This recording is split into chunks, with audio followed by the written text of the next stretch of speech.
Hello बच्चों, welcome to alliance coaching classes. आज हम पढ़ेंगे लाइट रिफ्लेक्शन एंड रिफ्रैक्शन का फोर्थ पार्ट और इस पार्ट में हम पूरा कॉन्केव मिरर कंप्लीट कर लेंगे। अब देखेंगे हम लोग ray diagram of different position formation of image.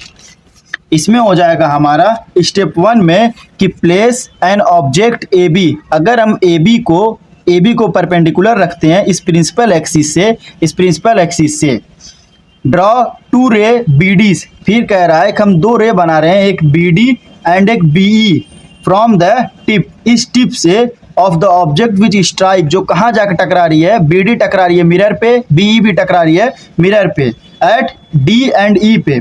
Step third में कह रहा है if the reflected ray are converging, अगर हमारी रिफ्लेक्टेड रे जाके कन्वर्ज होती है, और you get the image point B, तो इमेज हमें कहाँ मिलेगी, पॉइंट बी पे मिलेगी। इमेज हमें पॉइंट बी पे मिलेगी at the point of intersection of the reflected ray. कह रहा है कि if the reflected ray are diverging, कह रहा है कि अगर हमारी रिफ्लेक्टेड रे डाइवर्ज होती है तो ये हमें कहाँ मिलेगी, बैकवर्ड मिलेगी, where produce line meet B dash पे। यहाँ हो जाएगा हमारा बी डैश पे। फिर 4 कह रहा है कि draw perpendicular from B dash. अब बी डैश से हमारी परपेंडिकुलर गिर रही है इस प्रिंसिपल एक्सिस पे, यही हमारी फाइनल इमेज है। अब रे diagram for formation of image when object is place at different position, मतलब कि आज हम फॉर्मेशन ऑफ इमेज पढ़ेंगे जो डिफरेंट पोजीशन पे रखी हुई होती है। फर्स्ट स्टेप कह रहा है कि place an object A B perpendicular the principal axis. कह रहा है कि पहला जो हमारा ए बी है वो परपेंडिकुलर है किसके, प्रिंसिपल एक्सिस के। परपेंडिकुलर का मतलब हो जाएगा 90 डिग्री का एंगल बना रहा है। सेकंड स्टेप में हो जाएगा हमारा draw two ray B D and B E from the tip of the object which strike the mirror at D and ई।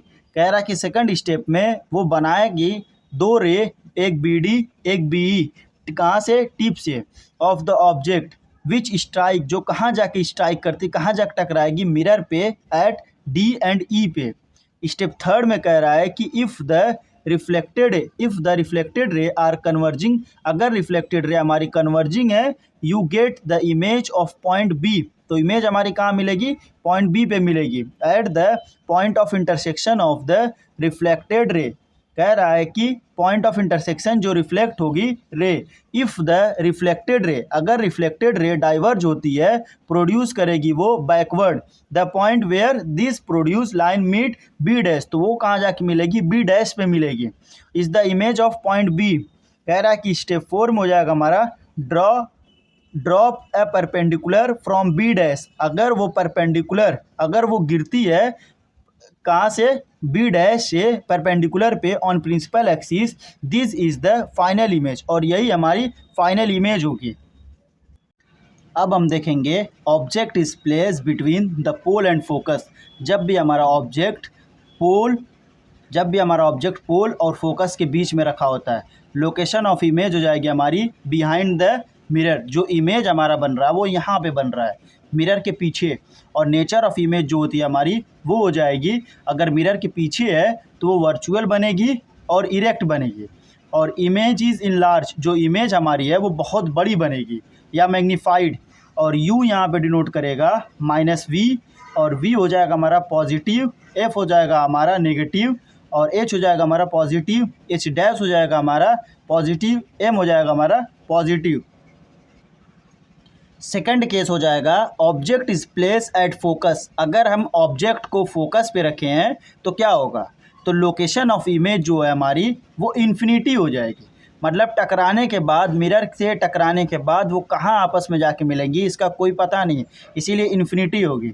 और नेचर ऑफ इमेज जो होगी हमारी वो रियल होगी, क्योंकि वो मिरर के फ्रंट में बन रही है तो रियल होगी, और इन्वर्टेड होगी मतलब उल्टी होगी। फिर कह रहा है be very large in size as a compare to object size, और जो हमारी इमेज बनेगी उसकी साइज बहुत बड़ी होगी as a compare object, highly in large या मैग्नीफाइड भी इसको कह सकते हैं। यू हमारा हो जाएगा नेगेटिव, और वी हो जाएगा हमारा नेगेटिव, एंड एफ हो जाएगा हमारा नेगेटिव, एच हो जाएगा हमारा पॉजिटिव, एच डैश हो जाएगा नेगेटिव, एम हो जाएगा नेगेटिव। अब देखेंगे थर्ड केस कि object is place between focus and centre of curvature. अगर ऑब्जेक्ट हमारा फोकस और सेंटर ऑफ कर्वेचर पे रखा है तो क्या होगा, जैसे कि ऑब्जेक्ट हमारा कहाँ रखा है, फोकस और सेंटर ऑफ कर्वेचर के बीच में, यहाँ पे ये ए बी हमारा ऑब्जेक्ट है। मिरर से टकराने के बाद इमेज यहाँ पे हमारी बनी है, लोकेशन हो जाएगी हमारी बियॉन्ड सी, मतलब कि सी से पहले बनी है, सी से इस सेंटर ऑफ कर्वेचर से पहले बनी है। और नेचर ऑफ इमेज हो जाएगा, इमेज जो है मिरर के फ्रंट पे बनी है तो ये रियल रहेगा और इन्वर्टेड रहेगी, और इमेज जो होगी हमारी वो मैग्नीफाइड या इनलार्ज्ड होगी। फोर्थ केस हो जाएगा, object is place at centre of curvature. अगर हम ऑब्जेक्ट को सी पे रखते हैं तो क्या होगा, तो लोकेशन ऑफ इमेज अगर हम सी पे रखे हैं तो नेचर ऑफ इमेज जो हो जाएगा हमारा, इमेज इज़ रियल, इमेज हमारी रियल रहेगी क्योंकि मिरर के फ्रंट पे बनेगी और इन्वर्टेड रहेगी। इमेज जो हो जाएगी हमारी, image is of same size of object, जो इमेज की साइज होगी वो ऑब्जेक्ट के साइज से सेम होगी। ऐसा इसलिए होता है क्योंकि जब भी ऑब्जेक्ट को हम लोग सेंटर ऑफ कर्वेचर पे रखते हैं वो टकराने के बाद रिट्रेस हो जाती है। फिर हम देखेंगे यू जो हो जाएगा हमारा नेगेटिव, वी भी negative, F negative, H positive, H dash negative, M negative. अब देखेंगे case 5, object is place beyond C. अगर ऑब्जेक्ट को हम रखे हैं सी से पहले, लोकेशन ऑफ इमेज हमारी हो जाएगी बिटवीन एफ एंड सी, ये हमारी है इमेज। नेचर ऑफ इमेज हमारी है रियल, क्योंकि मिरर के फ्रंट पे बनी है तो रियल, और रियल है तो इन्वर्टेड भी रहेगी। और डिमनिश है, डिमनिश मीन्स हाईली, बहुत छोटी, स्मॉल। फिर यहाँ पे देखेंगे U हो जाएगा हमारा negative, V negative, F negative, H positive, H dash negative, M negative. When the object is at infinity, अगर हमारा ऑब्जेक्ट इन्फिनिटी पे रखा है तब क्या होगा, अगर हमारा ऑब्जेक्ट इन्फिनिटी पे है, इन्फिनिटी से आएगा मिरर पे तो वो टकराने के बाद यहाँ पे कन्वर्ज हो जाएगा। लोकेशन ऑफ इमेज देखेंगे एट एफ का मतलब हो जाएगा फोकस पे, और नेचर ऑफ इमेज हमारा हो जाएगा मिरर के फ्रंट में बनी है तो रियल एंड इन्वर्टेड रहेगी। और हाईली डिमनिश का मतलब हो जाएगा बहुत छोटी, और मच स्मॉलर, या हम इसको मच स्मॉलर भी कह सकते हैं, in size then size of object, वो ऑब्जेक्ट से बहुत छोटी है इमेज। यहाँ पे यू हो जाएगा हमारा नेगेटिव, और V negative, F negative, H हमारा पॉजिटिव, एच डैश हमारा नेगेटिव, एम हमारा हो जाएगा नेगेटिव। जितनी भी चीज़ें हमारी मिरर के फ्रंट पे बनेगी वो नेगेटिव रहेगी, और जितनी भी चीज़ें हमारी मिरर के बैक साइड में बनेगी वो पॉजिटिव रहेगी, और जितनी भी हमारी चीज़ें मिरर इस प्रिंसिपल एक्सिस से ऊपर के साइड बनेगी पॉजिटिव, और जितनी भी चीज़ें प्रिंसिपल एक्सिस से नीचे बनेंगी उसके लिए नेगेटिव। कॉनकेव मिरर, जो कॉनकेव मिरर का यूज़ होता है वो हमारे डेली लाइफ में भी होता है, जैसे सोलर फर्नेसेस में, शेविंग मिरर में, और डेंटिस्ट के पास। अब देखेंगे important conclusion regarding sign convention of concave mirror. U is always negative for a real object. कह रहा है कि यू जो है मेरा वो हमेशा नेगेटिव रहेगा रियल ऑब्जेक्ट के लिए, और ये साइन कन्वेंशन जो है, साइन कन्वेंशन कॉनकेव मिरर के लिए बहुत इंपॉर्टेंट है, बहुत इंपॉर्टेंट। कह रहा है कि F is always negative, F हमेशा नेगेटिव रहेगा। V is always negative except when object is placed between pole and focus and image. कह रहा है कि वी भी हमारा हमेशा नेगेटिव रहेगा, सिर्फ बिटवीन पोल और फोकस के छोड़ के। Is a form behind. Fourth point हो जाएगा हमारा, H is a consider always positive. H हमारा हमेशा पॉजिटिव रहेगा। H dash is a positive for virtual and erect. H dash होगा हमारा वर्चुअल और इरेक्ट के लिए सिर्फ positive. One case when the object is place between pole and focus, जब भी हमारा पोल और फोकस के बीच में ऑब्जेक्ट रहेगा। In all other case is a negative. Between pole और फोकस में in all other case H dash is a negative. Case 6 हो जाएगा, एम इज नेगेटिव। एम हमारा नेगेटिव होगा वर्चुअल एंड इरेक्ट इमेज के लिए, and negative for real and inverted के लिए। नेगेटिव होगा हमारा रियल एंड इन्वर्टेड इमेज के लिए।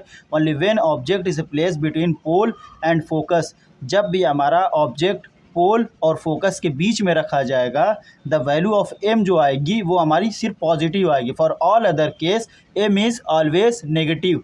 अब देखेंगे हम लोग M star. It is very important पूरे इमेज फॉर्मेशन का 6 केस के लिए। कह रहा है कि पोजीशन अगर यू की हम लोग, ये position of U, position of V, size of image, nature of image.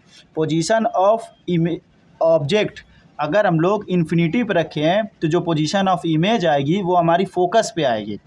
Size of image highly diminish होगी, बहुत छोटी होगी। और नेचर कॉन्केव मिरर है तो सबके लिए रियल एंड इन्वर्टेड रहेगा। और अगर ऑब्जेक्ट को हम बियॉन्ड सी रखे हैं, सी से पहले रखे हैं, तो वो between focus and centre of curvature पे आएगी और वो छोटी रहेगी। और नेचर ऑफ इमेज हमारा रियल एंड इन्वर्टेड ही रहेगा।